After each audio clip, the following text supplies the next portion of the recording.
caucus colleagues for highlighting the significance of Juneteenth during today's special order hour. Madam Speaker, the date was Monday, June 19th, 1865. The location, Galveston, Texas.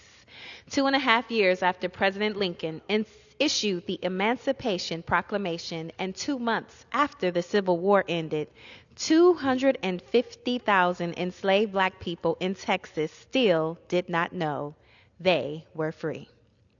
That was until on that Texas summer day, federal troops rolled into town and a Union general read aloud an order announcing their freedom.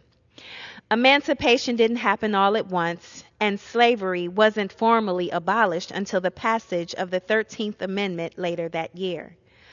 But that 19th day in June came to be known as Juneteenth, a day celebrating the end of slavery in America. The year following the 1865 Declaration, freedmen in Texas organized the first of what became the annual June 19th celebration. Slowly but surely, Juneteenth celebrations spread across the country. Last year, thanks to the hard work of my friend, my colleague, the dynamic, incomparable Congresswoman Sheila Jackson Lee, President Biden signed a bill into law recognizing Juneteenth as a federal holiday.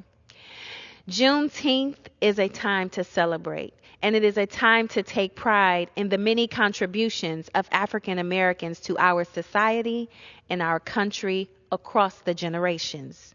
But it is also a time of remembrance and action. On Juneteenth, we acknowledge a dark period in our history and its lasting legacy of inequality and injustice, a legacy that continues to influence our country today. We have made much progress as a nation, yet we still have a long way to go. And progress is not possible without a full accounting of both our brightest days and our darkest nights.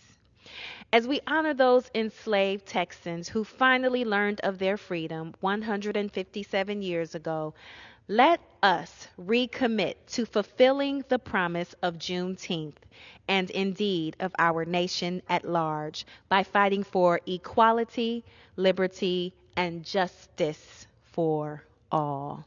Thank you, and I yield back.